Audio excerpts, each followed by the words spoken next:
porque no solo de pan vive el hombre, sino de toda palabra que sale de la boca de Dios. Por esta razón nos convocamos diariamente para leer y meditar juntos sobre un capítulo de la Biblia. Y lo hacemos así día tras día, capítulo tras capítulo, hasta completar la lectura de todas las Sagradas Escrituras. Hoy nos detenemos en el capítulo 7 del Evangelio según San Lucas. Pero antes pedimos la bendición de Dios. Padre nuestro que estás en los cielos, te pedimos que tu Espíritu esté a nuestro lado, nos asistas y también nos guíes al meditar en tu palabra. Lo pedimos y agradecemos en el nombre de Jesús. Amén. Capítulo 7 del Evangelio según San Lucas, en esta tesis organizada de todos los hechos, como acontecieron, Lucas, el médico, nos cuenta el segundo viaje misionero de Jesús y el grupo.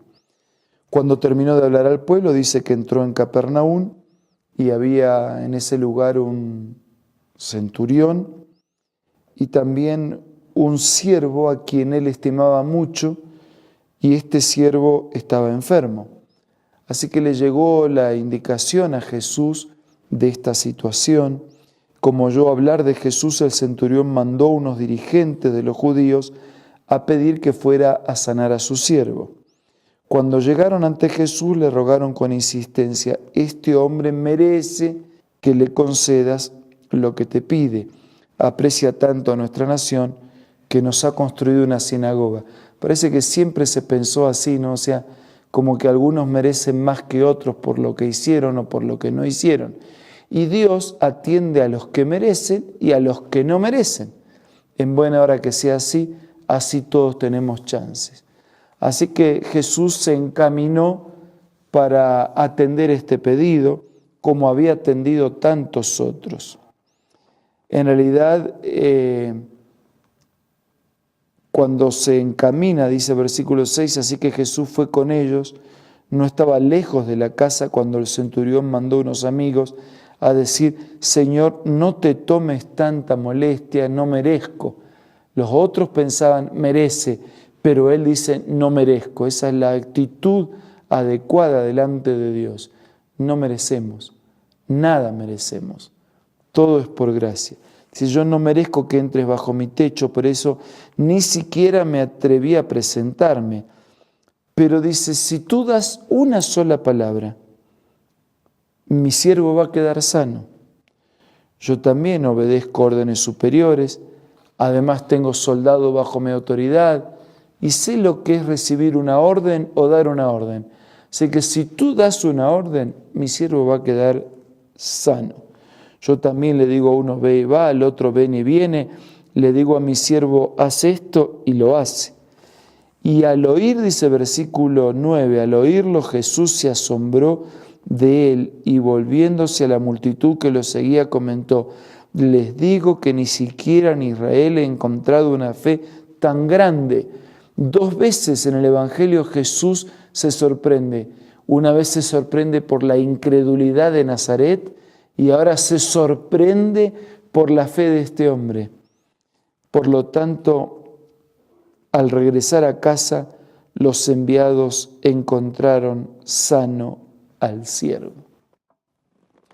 Desde el versículo 11 en adelante, nos encontramos con otra historia que había llenado de tristeza una aldea, una población y más especialmente una viuda.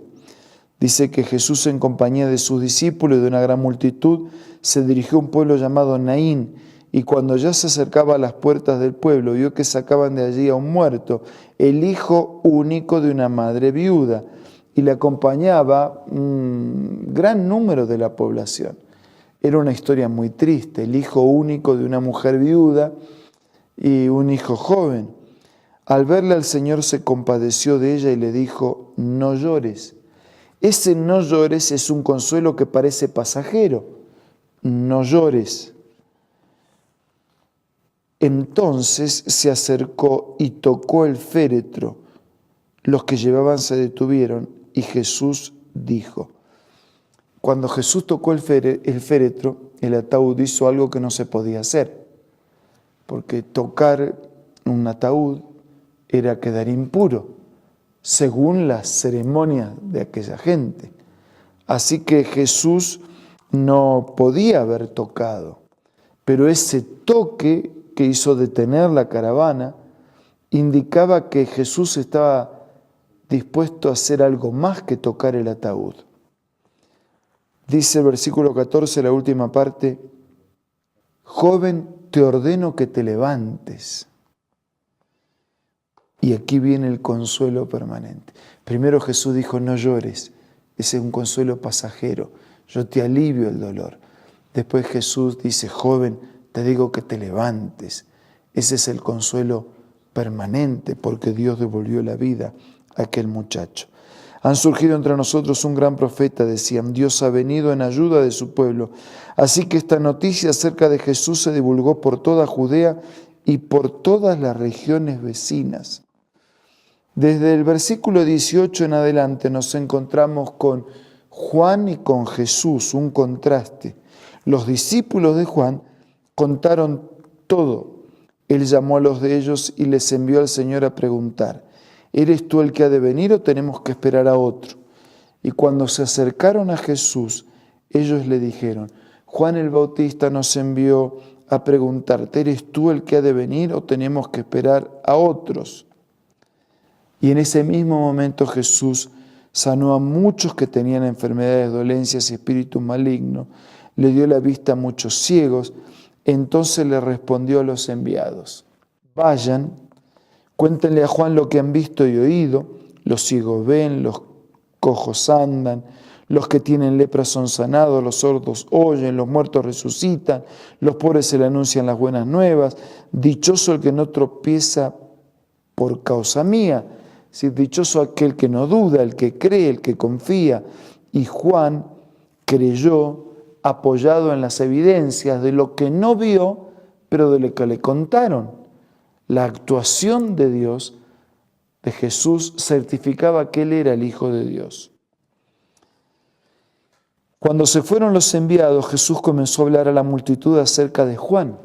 ¿Qué salieron a ver en el desierto? ¿Una caña sacudida por el viento? ¿Qué salieron a ver? ¿Un hombre vestido con ropa fina? Claro que no. Lo que ustedes, los que se visten ostentosamente y llevan una vida de lujo, están en los palacios reales.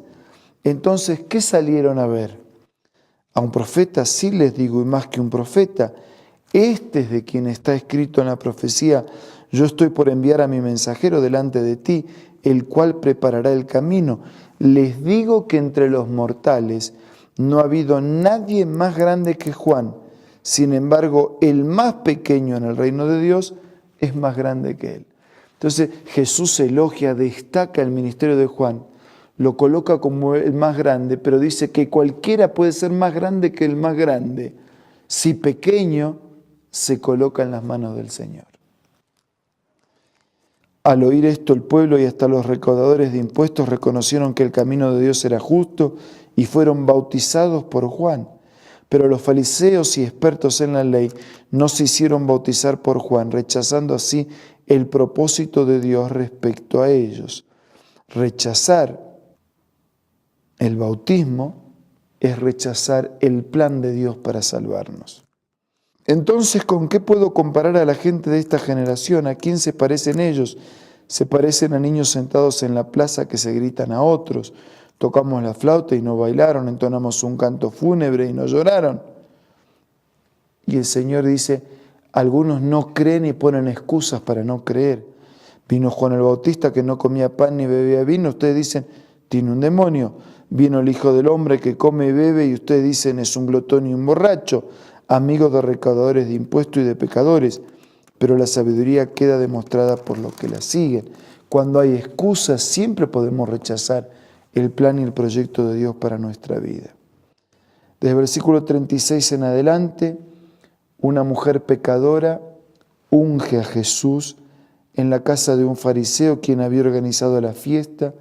La mujer rompe ese frasco de alabastro lleno de perfume. Versículo 38, llorando se arroja a los pies, de manera que los bañaba en lágrimas.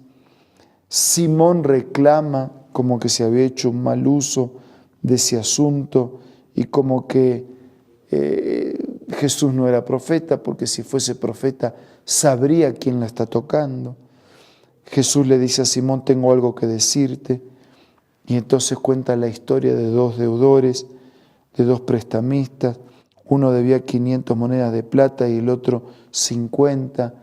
El amo perdona a uno y perdona al otro. Y le pregunta a Simón, ¿cuál de los dos amará más? Supongo, dijo Simón, aquel que a quien más perdonó, más ama. Has juzgado bien. Por eso esta mujer, cuando entré en tu casa, no me diste agua para los pies, pero ella me ha bañado los pies con lágrimas, me los ha secado con los cabellos. Tú no me besaste, pero ella desde que entré no ha dejado de besarme los pies. Tú me ungiste la cabeza con aceite, pero ella me ungió los pies con perfume. Por eso te digo, si ella ha amado mucho, es que sus muchos pecados le han sido perdonados. Pero a quien poco se le perdona, poco ama. Entonces le dijo Jesús a ella, tus pecados quedan perdonados. Los otros invitados comenzaron a decir entre sí, ¿quién es este que hasta perdona pecados? Tu fe te ha salvado, le dijo Jesús a la mujer, vete en paz. Tal vez en este momento alguien está necesitado de perdón, de paz, de fe, y todo eso proviene de Dios. Tal vez alguien está necesitado de sentarse a los pies de Jesús y ofrecerle adoración y servicio. Tal vez ya usted por mucho tiempo usó excusas y es tiempo de entender que no hay excusas válidas y que lo mejor que podemos hacer es aceptar al Señor como nuestro Salvador.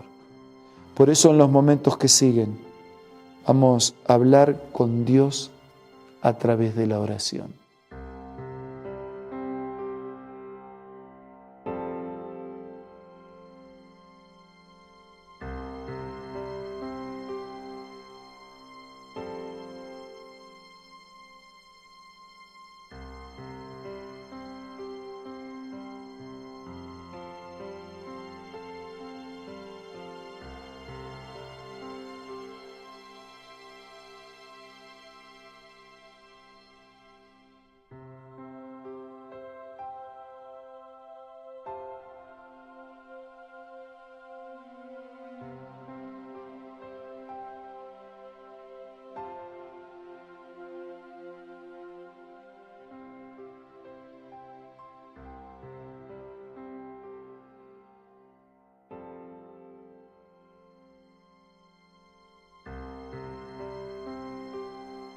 Señor, aquí estamos sin excusas para agradecerte porque nos amas. Aquí estamos para ofrecerte la vida para que la perdones y para ofrecerte el corazón para que lo hagas fuerte, fiel y obediente. Bendice a todos nuestros amigos y hermanos. Te lo pido y te lo agradezco. En el nombre de Jesús. Amén. Nos reencontramos mañana para seguir siendo reavivados por la palabra del Señor. Un abrazo para cada uno.